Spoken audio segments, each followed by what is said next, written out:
is biogas? Yeah, so any of our veggie scraps, wood, timber, breakdown of materials is producing these sort of harmful gases that are going into our environment. Septic systems around, just Australia, but could be third world countries.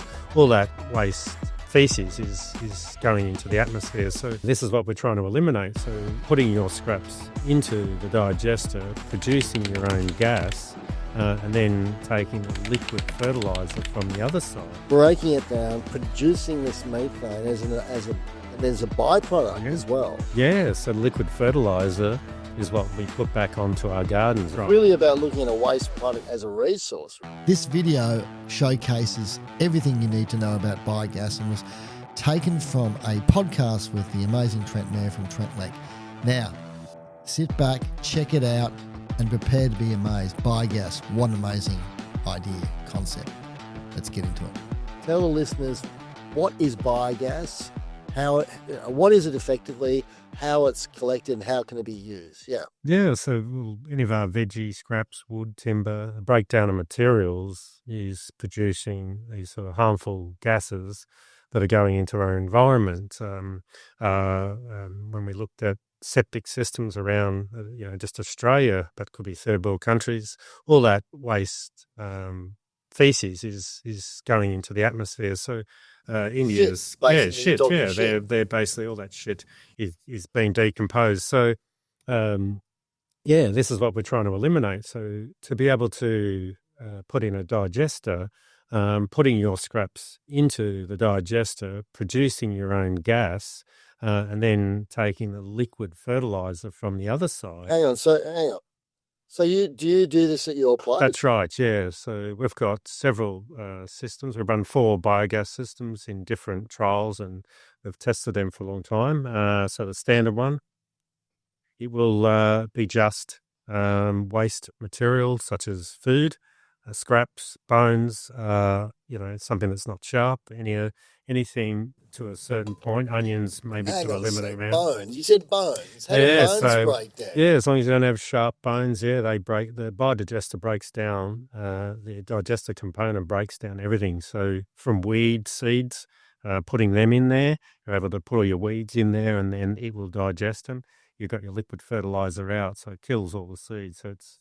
Let me get this straight. So you're putting stuff comes into the biodigester. And we know a lot of the sewage farms use biodigester. Their main component is obviously what's at the sewage farm, shit. In the case of a domestic, you're putting all these different, ideally the best methane producers, because that's what we're talking about, methane, into these biodigesters. It's breaking it down, producing this methane and there's a byproduct as well. Yeah, so liquid fertiliser is what we put back onto our gardens, and we have a massive growth spurt in using our liquid fertiliser. All that nutrients from the leaves and stalks and all that sort of thing is able to be put back onto the vegetables as a 100% sustainable product, but also it's renewable, it's organic, it's really good for the plants. So we dilute that down to a certain ratio depending on the trees and the plants, and we're putting it on. But so it gives us our fertiliser. So you're getting the waste material instead of going into the waste bins, it's going into getting disposed of into the digester, getting your gas out of it. So you do your cooking, you're putting your liquid fertiliser, goes onto your garden. So you're getting 3 for 1. Wow. No moving parts. Plus you're reducing the methane. Like if you've got a rotting heap of cow poo or weeds or whatever, there's a certain percentage of methane that right, from a greenhouse gas perspective is far worse than CO2. You're actually stopping that from escaping to the environment, extracting the gas from it. And yes, there'd be a bit of CO2 when you're burning the methane, let's say, but it's a win-win really, isn't it, environmental-wise? That's right, and that heat can be used in a generator to produce some of our piggery farms and dairy farms. So that gas gets... What kind of generator runoff? Yeah, so we've got, depending on the system, we've got some large systems which are running up to 200 kilowatt generator motors, which is directly putting that power back into the site. So it's really important that not only are they reducing the smell in some of these environments, in piggeries and so forth, which in turn is breathing the healthy, air in rather than the fumes, but they're capturing that gas, putting it into a generator. What kind of generator? A biogas generator. Oh, so it's specifically designed.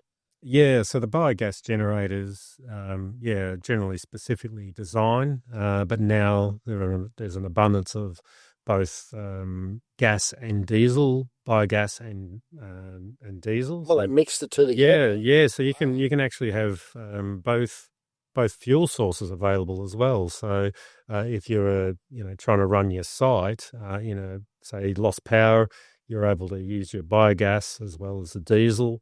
In your site, you could also use it for heating, so direct impact on as heating the stalls and so forth. So you mentioned the piggery. I know you do a little work with dairies. Can you explain some of the more complex, complicated dairy? Well, I say complex, complicated because they are to anyone who hasn't done it. But you're talking about solar, you're talking about storage, you're talking about heating milk, you're talking about biodigesters. Give us a rundown of some of those projects, or a project.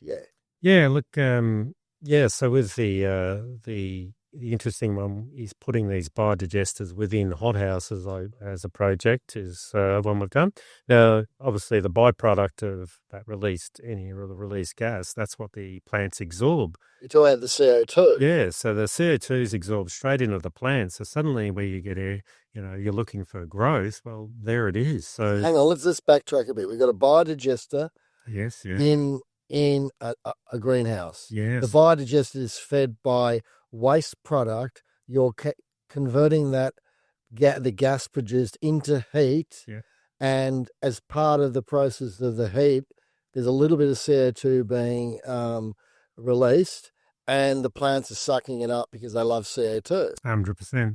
Yeah. Wow. So it's complete circular economy within. And you're getting fertiliser as well. Yeah, and you're like with the gas, you're able to create more heat. And keeping the objective is it's like a cow's stomach and trying to keep it at around that 30-degree sort of mark. So right, yeah. So is that for optimum bacterial, microbiological processes? Go too hot, it'll kill all the microorganisms, and if it's too cold, it'll slow it right down. So you're really working with nature here, aren't you? More than it's not like a flywheel or chemical storage. You're talking about like this fine tuning in this relationship. Yeah. So wintertime, we've got hot houses, little built hot areas, so they're sealed up in corrugated plastic little pods, so it allows them to stay as hot as they possibly can. Obviously, in summertime, you've got to open them up because you don't want them to get too hot and kill all the bacteria. So there's a little bit of a juggling act. Yeah, right. You got this. It's just the perfect climate to have in hothouses, and I think we need to be doing probably more of that. And is it well known within the horticultural industry? Is this technique of heating the hothouses well known, or look, it's been around, but I think everyone's scared of change, and what they've been doing for years, they sort of stick to it. It's only more of a newer generation, and the more availability of product, more testing that's been done, more sites that have got it. Then people feel the confidence, and then they can start to run with it. And see because we own an ex-nursery, and they've got these fogging rooms, and they've got this piping that runs around under the trays, so it's a bottom heat, and they run that off a gas, as in natural gas, which by the way is predominantly methane anyway, isn't it? It is, yeah. Come out of the ground. And we've disconnected because we don't run the places as a nursery. It's just a family home. So you've got the nursery application. What about the dairy application? Yeah. So now we're starting to see some serious installations of biogas systems in the dairy. They do, depending on the volume of cattle they have, how they're processing that waste product. So if it's it needs to be addressed.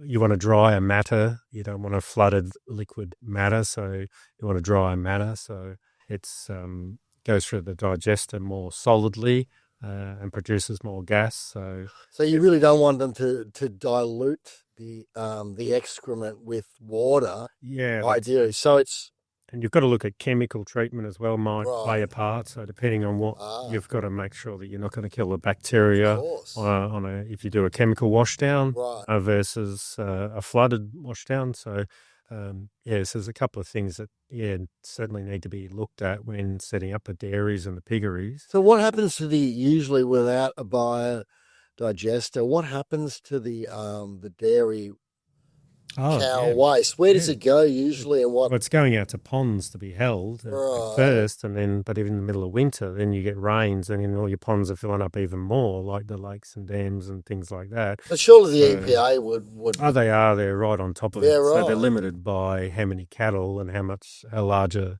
the ponding system is to get rid of that waste. And if they are able to use the digester more efficiently, then they'll get heat if they wanted it, they get power if they wanted it, and they get rid of their smell. Wow. And they get their waste, their product. They get rid of that. And they're ticking all the boxes with the EPA. So it's really about looking at a waste product as a resource, really, isn't it? Yeah. Some are better, yogurt factories is another one that has been involved in a little bit. He's taking that waste yogurt and then reducing your costs depending on where you're bringing your water in. If you're bringing in from the mains, you're saving yourself cost if you're not having to use that volume of water. If you're on tanks, especially, you're even far better off than relying on tank water for doing your waste and recycling it. They do put it back onto the ground, but you've also got this high quality liquid fertiliser at the end that can go out there. That's amazing, that part. It's whenever you say that, I think of like that worm juice kind of thing, this concentrated fertilizer. Yeah. Then in most cases you dilute, which is amazing. You mentioned pigs too. Is that is with slightly distasteful subject, but is pig crap better than cow crap for the digesters, or? I believe it is. It seems to be a bit better than And they produce a lot, don't they? Yeah, they do. Yeah, and it seems to be the pig farms are slightly better off than some of the dairies. It does depending on how they're extracting that pig shit and trying to put it into the digesters. So whether they're using scrapers or they're using washdown and things like that. But the stalls and that are pretty easy for the pigs to for it to be pushed down into troughs and away they go.